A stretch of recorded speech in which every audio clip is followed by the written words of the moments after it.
گزشتہ جمعۃ المبارک کی نشست میں زکوٰۃ کی اہمیت اور اس کی فرضیت کے بارے میں چند باتیں ذکر کی گئی تھیں۔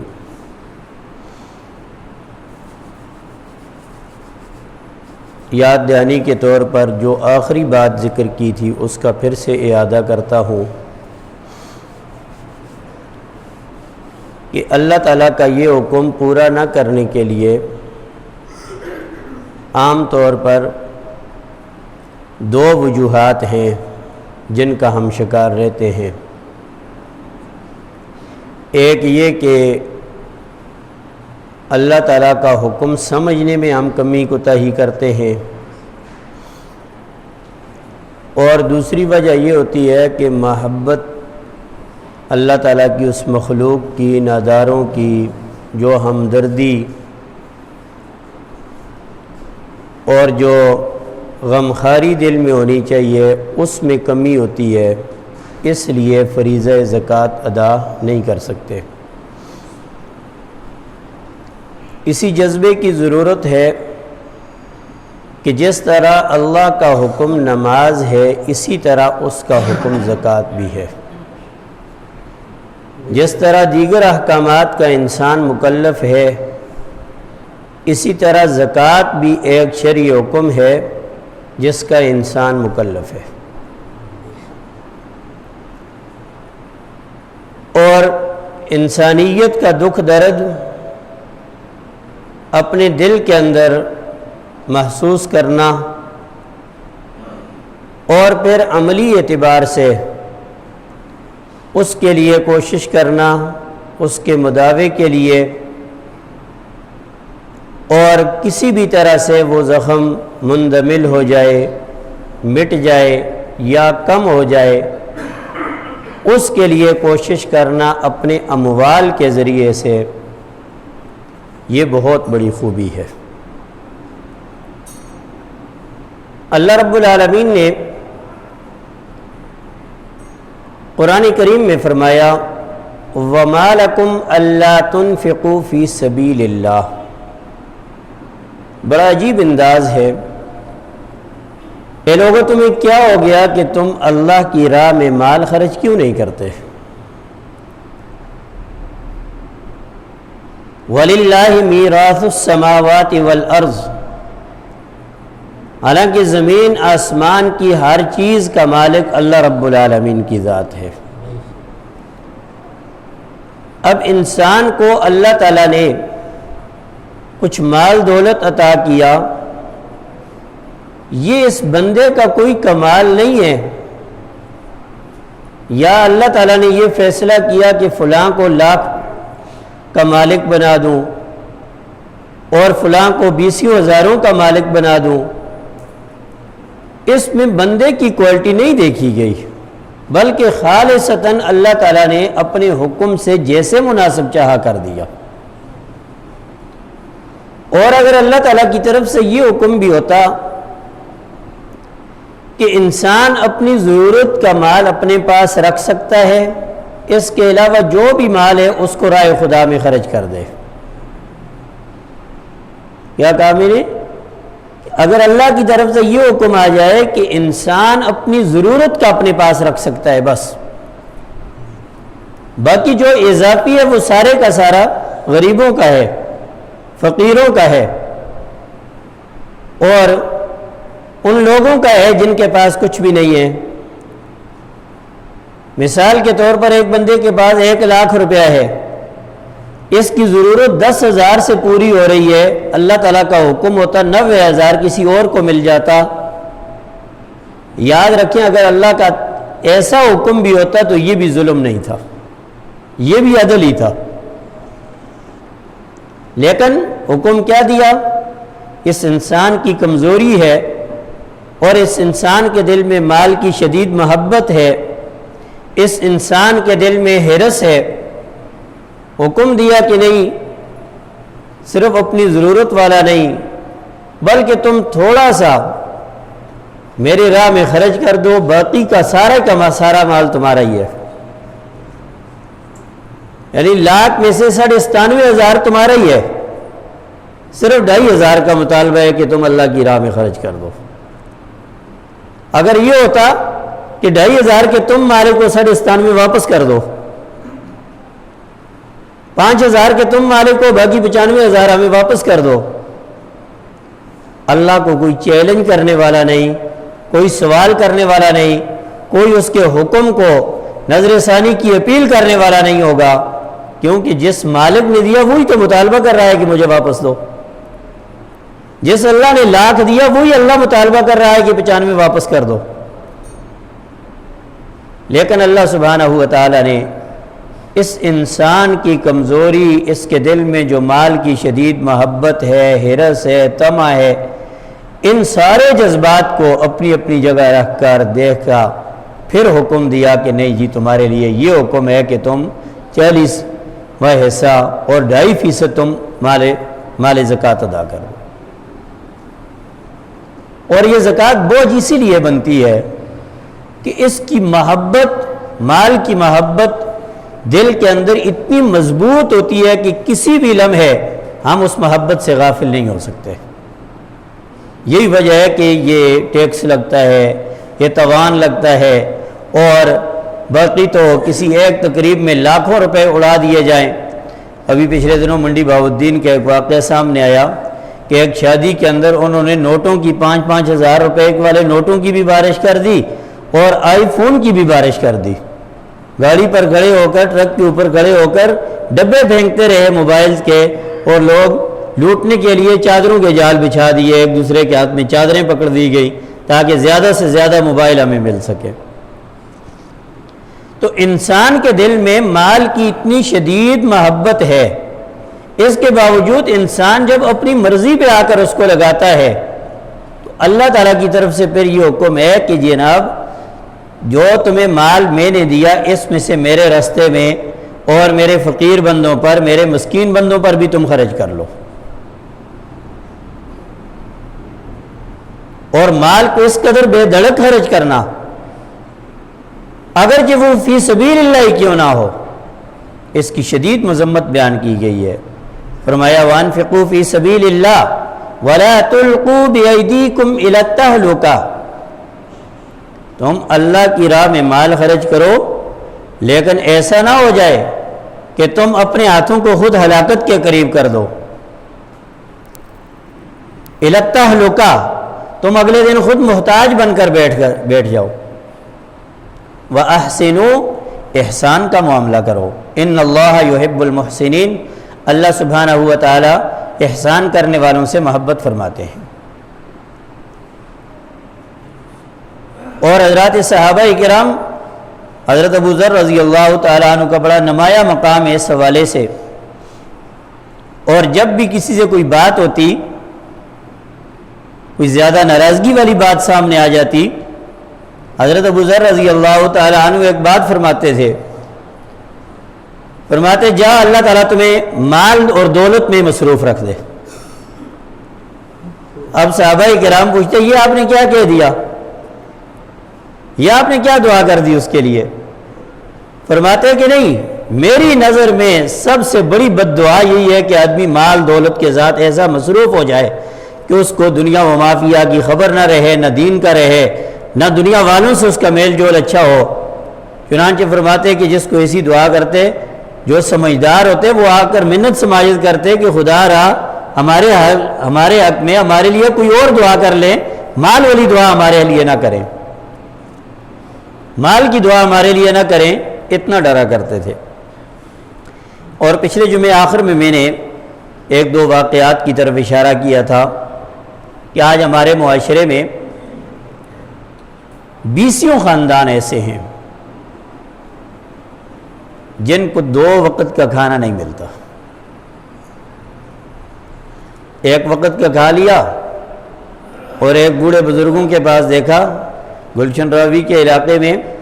کسی لنگر خانے سے صبح کے وقت ناشتہ تقسیم ہوا، تو ان بزرگوں نے ناشتہ کیا اور اس کے بعد سوکھی روٹیاں اپنے پاس رکھ لی، اور دن کو 2-3 بجے کسی نے دیکھا تو اس کے بعد وہ روٹیاں کہتے ہیں جی شام کو جا کر میں اپنے ان بچوں کو کھلاؤں گا جو میرے ساتھ نہیں آئے، چھوٹے بچے میں شام کو جا کر یہی روٹیاں پانی میں بھگو کر نرم کر کے اپنے ان بچوں کو کھلاؤں گا۔ تو میرے مسلمان بھائیوں، یہ ہماری ذمہ داری بنتی ہے کہ ہم ایسے لوگوں کی دیکھ بھال کریں،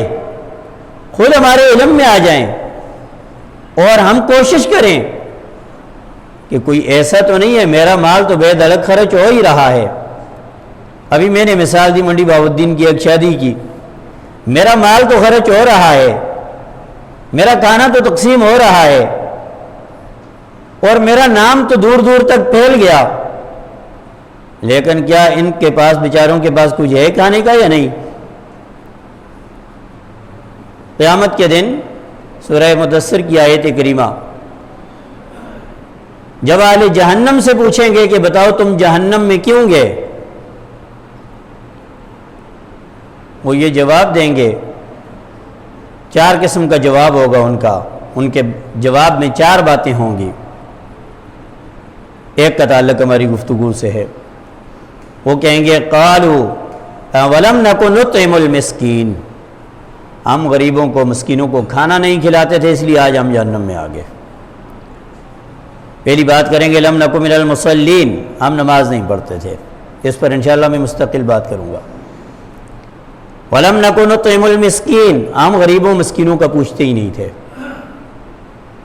وَكُنَّا نَخُوضُ مَعَ الْخَائِضِينَ، ہم ہر باطل کی بات میں آ جاتے تھے اور ان کی ہاں میں ہاں ملاتے تھے۔ وَكُنَّا نُكَذِّبُ بِيَوْمِ الدِّينِ، اور ہم قیامت کے دن کو جھٹلاتے تھے۔ ان 4 وجوہات کی وجہ سے، ان 4 وجہ سے آج ہم جہنم کا ایندھن بن گئے۔ حضرت علی رضی اللہ تعالی عنہ، جن کا ہم نام لیتے ہیں، حیدر کرار، حضور نبی کریم صلی اللہ تعالی علیہ وسلم کے اہل خانہ میں نمبر 1 پوزیشن اختیار کرنے والے، یوں سمجھ لیجئے۔ امام غزالی رحمۃ اللہ علیہ فرماتے ہیں کہ میاں سعادت میں کہ ایک دفعہ حضرت علی رضی اللہ تعالیٰ عنہ بیٹھے رو رہے ہیں، اس قدر رو رہے ہیں کہ ہچکیاں بن گئی۔ کسی نے پوچھا کہ حضرت اس قدر شدید کیوں رو رہے ہیں، کیا ہو گیا؟ کوئی کوتاہی ہو گئی ہے جس پر ندامت کے انصب آ رہے ہیں، اور اتنی پریشانی کس وجہ سے ہو گئی ہے؟ فرمایا میرے پاس مال ہے، ابھی تک میں نے خرچ نہیں کیا، کل سے میرے پاس مال پڑا ہے، ابھی تک میں نے راہ خدا میں دیا نہیں۔ اتنے میں کسی نے دروازے پر دستک دی، ایک سائل نے کہا جی میں نے 4000 روپے کا قرض دینا ہے کسی کو، قرض والا مطالبہ کر رہا ہے، میرے پاس کچھ ہے نہیں۔ حضرت علی رضی اللہ تعالیٰ عنہ نے اس کے قرض کی ادائیگی کا انتظام کیا، جتنا پہلے رو رہے تھے اس سے بھی رونا دگنا ہو گیا، اس سے بھی پہلے سے بھی زیادہ رونے لگ گئے۔ اب پوچھا جی اب تو اللہ تعالیٰ نے آسانی کر دی، جو آپ کے دل اور دماغ میں فکر تھی کہ مال کیوں میرے پاس پڑا ہے، اب تو آپ نے مال بھی خرچ کر دیا، پھر بھی اس قدر رو رہے ہیں۔ سوال کرنے والے کا منشا یہ تھا شاید کہ مال کی جدائی میں، مال کی محبت میں رو رہے ہیں، کسی کو دیا اور دل پر ایک اثر ہوتا ہے، شاید وہ مثبت اثر دل پر آ گیا، اس کی وجہ سے رو رہے ہیں کہ مال میرا تھا، پسینہ میرا تھا، کمائی میری تھی، محنت میری تھی، کیوں اس کو دے دیا؟ حضرت علی رضی اللہ تعالیٰ عنہ نے فرمایا اللہ کی قسم اس لیے نہیں رو رہا کہ مال میرے سے کیوں جدا ہوا، بلکہ اس لیے رو رہا ہوں کہ یہ سائل چل کر میرے دروازے پر کیوں آیا، مجھے کیوں فکر نہیں بنی اس کی؟ یعنی مجھے خود چاہیے تھا کہ میں اس کے حالات سے واقف ہوتا، باہر نکلتا، لوگوں کے احوال کو جانتا، اگر کوئی ایسے مقروض نظر آتے، اگر کوئی ایسے تنگ دست نظر آتے، میں اپنے دروازے پر آنے سے پہلے ان کی مدد کیوں نہیں کرتا؟ اس لیے میں رو رہا ہوں، اپنی اس غفلت کی وجہ سے میں رو رہا ہوں۔ آج ہمارا کیا حال ہے؟ اگر 10 روپے اللہ کی راہ میں دے دیے، دن بھر اس کا اثر رہتا ہے، اور کہتے ہوئے تھکتے نہیں ہے کہ جی ہم نے تو بڑا ہی کر دیا، ہم نے تو بڑا صدقہ خیرات کر دیا، وہ جی الحمدللہ ہماری عادت ہے کرنے کی۔ یاد رکھیں بعض دفعہ اس بات کے اندر بھی ایک شائبہ سا گزرتا ہے، اور اسی شائبے کی بنا پر اللہ سبحانہ و تعالیٰ یہ تمہارا دیا ہوا پیسہ ضائع کر دیں گے۔ سورہ بقرہ کے اندر فرمایا، میں نے آیت کریمہ پڑھی، اے ایمان والو لا تبطلوا صدقاتکم، اپنی صدقات کو ضائع نہ کرو، بالمن، احسان جتلا کر، والاذی، کوئی تکلیف دہ زبان سے بات نکال کر اپنی صدقات کو ضائع نہ کرو۔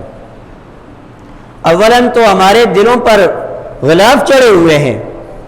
دنیا کی شدید محبت ہے، اور اگر کہیں خرچ بھی کر دیں اس کے ساتھ ساتھ کچھ ہماری ذاتی اغراض وابستہ ہوتی ہیں۔ کسی فقیر کو دیں گے یہ ہماری بات مانے گا اور اس پر احسان کریں گے، اور بعد میں اس کا احسان یاد تک دلایا جاتا ہے، جی میں نے تو تمہارے ساتھ یہ کیا، میں نے تو تمہارے ساتھ یہ کیا، تو کام ہی ٹھیک نہیں کرتا، تو نے ایسے ایسے کر دیا آگے سے۔ اب جی جب دیا تو دیا کس کو ہے، کس لیے دیا، اس مال کا مالک کون تھا؟ ایک اللہ والے تھے جو بیت اللہ شریف کا طواف کرنے کے بعد صفا کے مقام پر جا کر بیٹھ گئے، اور ہر جانے والے کو کوئی نہ کوئی وہ ریال دیتے ہیں، صدقہ خیرات کرتے ہیں۔ کسی نے کہا جناب یہاں تو بہت سارے لوگ کھاتے پیتے گھرانوں سے بھی ہیں، یہاں تو کوئی بھی ایسا نہیں ہے جو اس قدر محتاج ہو جس طرح کہ آپ سمجھتے ہیں، آپ ان کو کیوں دیتے ہیں؟ اللہ والے نے جواب دیا کہ جی میں اللہ کا شکر ادا کرنے کے لیے دے رہا ہوں کہ اللہ نے مجھے دینے والا بنایا، لینے والا نہیں بنایا۔ اللہ نے مجھے دینے کے لیے یہاں بٹھایا ہے۔ وہ اللہ اس بات پر بھی قادر ہے، اس بات پر بھی اللہ پاک قادر ہے کہ 1,00,000 پتی ہو، کروڑ پتی ہو، اچانک کچھ ایسا ہو جائے کہ وہی دینے کے بجائے لینے والا بن جائے۔ فرمایا میں اللہ کا شکر ادا کرنے کے لیے دے رہا ہوں کہ اللہ تعالیٰ نے کم از کم مجھے اس انتخاب سے بخشا کہ میں دینے والا ہوں، لینے والا تو نہیں ہوں۔ ایک تو اللہ تعالیٰ کی توفیق مانگتے رہیں کہ اللہ تعالیٰ دینے والا ہمیں بنائے، اور جب دینے کا فلسفہ آ جائے تو اس کے آداب کی فکر کرنا اس سے زیادہ بڑی ذمہ داری ہے۔ اور سورہ بقرہ کا یہ پورا رکوع، تیسرے پارے کا تیسرا رکوع ہے، اس کا اگر آپ مطالعہ کریں پورا رکوع آداب پر مبنی ہے، جس میں بتایا گیا تم دو تو کیسے دو۔ صرف دینا کمال نہیں ہوتا ہے، ادب کے ساتھ دینا بھی کمال ہے۔ بعض اوقات جس کو دیا جاتا ہے وہ 5-7 مہینے گزرنے کے بعد دینے والا اس کے سامنے کوئی ایسی بات کر گزرتا ہے، وہ کہتا ہے جی اس سے تو محتاج ہی اچھا تھا، اس سے تو میں فقیر ہی اچھا تھا، یہ نہ ہی دیتا تو اچھا تھا، یہ باتیں کیسی کر رہا ہے میرے سامنے۔ تو اس لیے اللہ تعالیٰ نے فرمایا ایمان والو تم اپنے صدقات کو ضائع نہ کرو، کھانے کی شکل میں کھجور دیتے ہیں، آج کل راشن تقسیم ہوتے ہیں، راشن دینے کی شکل میں، افطاری دینے کی شکل میں، کسی کو کپڑا دینے کی شکل میں، کسی کو پنکھا لے کر دینے کی شکل میں، کسی کو ایئر کولر دینے کی شکل میں، واٹر کولر لگانے کی شکل میں، کوئی بھی شکل آپ لے لیں، لا تبطلوا صدقاتکم بالمن والاذی، کسی کے پیچھے ایذا تکلیف کی اگر کہانی ہوگی یہ تمہارے دیے گئے ہزاروں روپے ضائع ہو جائیں گے۔ اور ایمان کمزور کی نشانی یہ بنتی ہے۔ اللہ سبحانہ و تعالی ہمیں آداب کے ساتھ خرچ کرنے کی توفیق نصیب فرمائے۔ جن کے سر پر زکوٰۃ کا فرض ہے اللہ تعالیٰ زکوٰۃ کی ادائیگی آسان فرمائے۔ بعد میں نماز کے بعد کوئی انفرادی زکوٰۃ کے مسائل اگر کسی کے جس حوالے سے بھی ہوں تو وہ پوچھ سکتے ہیں، انشاءاللہ میں بتاؤں گا۔ اللہ تعالیٰ ہمیں سمجھنے کی توفیق نصیب فرمائے۔ اقول قولی ھذا واستغفر اللہ لی ولکم ولسائر المسلمین والمسلمات۔